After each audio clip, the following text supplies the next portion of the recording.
Nexus is the first game in VR for Assassin's Creed. So it's the first time that you can play Assassin's Creed in first person.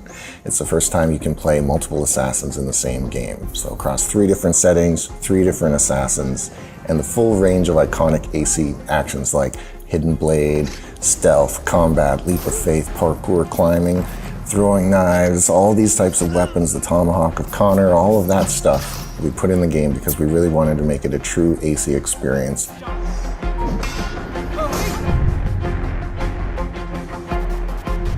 Parkour is obviously one of the iconic AC actions that we think players are going to be really excited to do in Nexus. Running across the rooftops in large open urban areas is something that really is so fundamental to the brand that I didn't feel like we could compromise on it. So the team has done some amazing technical wizardry to allow the player to basically approach all these maps from 360 degrees. You can see it, you can climb it, you can parkour it.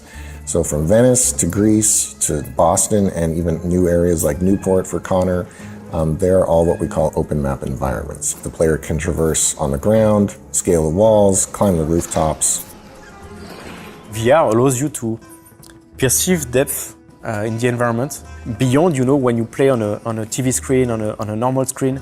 This is really defining for Assassin's Creed and the way you can look at the environment and see all obstacles and buildings and basically everything you can see that you think you can grab on, you can in-game. So it's really intuitive as well and organic.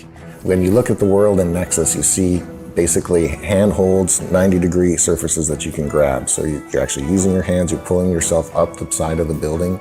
There's flinging, so you can actually throw yourself up sideways, even backwards, like across a street, which is really cool to do. There's sort of feet-to-feet jumps where you're landing and you keep going. Then there's feet-to-grab jumps, so you jump, you have to grab, mantle, and keep going. Or there's, these swing bars. You're sprinting, you're parkouring, you jump, you grab the swing bar, you do this gesture, just like you would in real life, which is what VR is all about, right? Trying to simulate the actual experience, and then you keep going in that flow.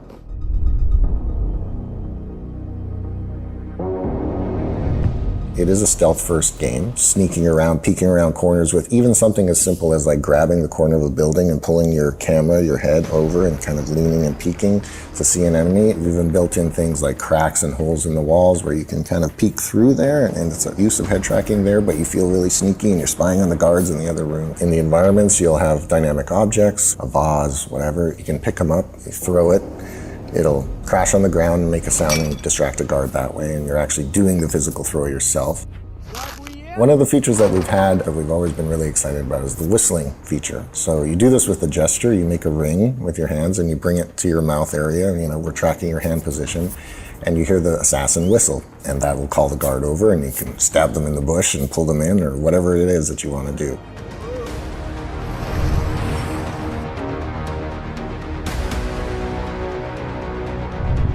The Hidden Blade, I would say, is the most important feature in the game, really, if I had to pick one. You pull the top trigger on the controller and you flick your wrist open and the blade comes out. Everybody who tried it, it was always their favorite thing in the game. As we know, Connor and Ezio both have dual hidden blades, so we featured that in the game. But what is really neat about Nexus is this is the first time that players will get to play Cassandra with her hidden blade. And she has just the one blade because we want to, be true to the story, true to the canon, true to the character. Well, there's obviously combat and you can try and fight your way out of situations. It's really motion control, so you slash your sword, you move yourself forward and back, and you can dodge a bit on the side.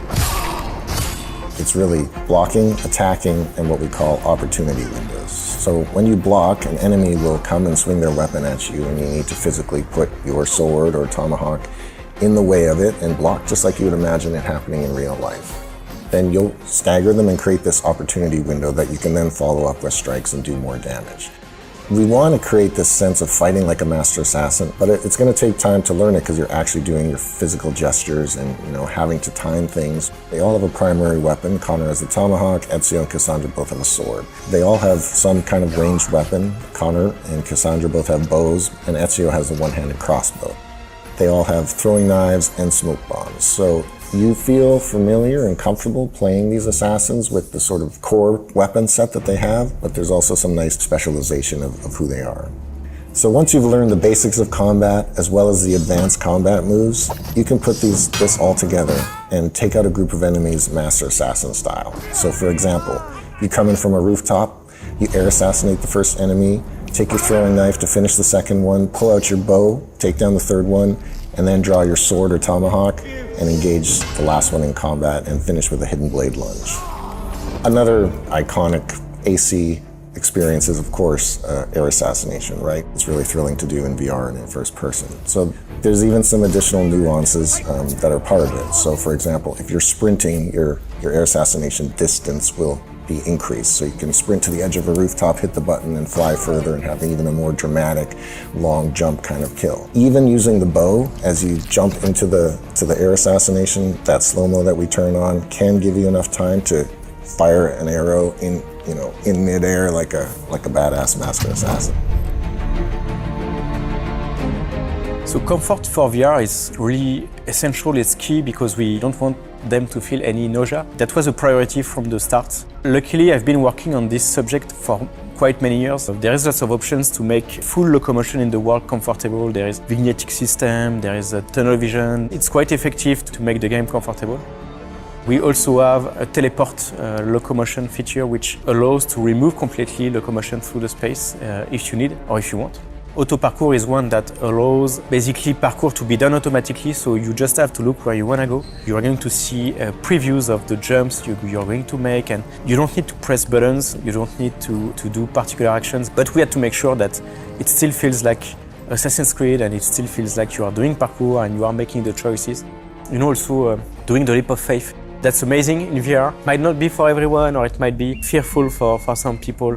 We developed that feature called Fear of Height, so it allows you to turn on and off some grid to basically show you what's the ground in your real play space. Or you can even toggle a 3D grid around you, and it allows you to understand that actually your ground is very close by, so it helps people that might be afraid of heights, even if you can't reach out, or it's uncomfortable to reach out over your shoulder, or it's uncomfortable for you to hold buttons, or things like that, then we have something for you. We try to really develop many features to make the game fun and enjoyable by everyone. Through testing of comfort and accessibility of the game, we've seen that almost everyone can be comfortable with the game. There's a feature for them because we developed lots of comfort features and we developed lots of accessibility features.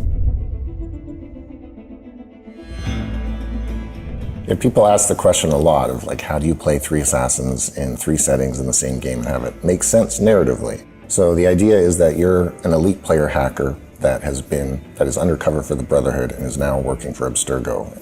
Dominica Wilk is the main character from Abstergo who has you jumping through memories of 3 different assassins who have at some point in their lives encountered these artifacts that Abstergo is looking for. She's actually played by Marina Baccarin, which is really exciting for us. It is a new story. It's not a port of these previous games or assassins. But at the end of the day, the biggest, most fundamental pillar of the game that we want to deliver to fans is becoming a master assassin, right? Physically stepping into the shoes of these characters and performing all those actions you watch your avatar do over the years, physically doing it yourself. And that is the real fantasy of Nexus, is actually being a master assassin yourself.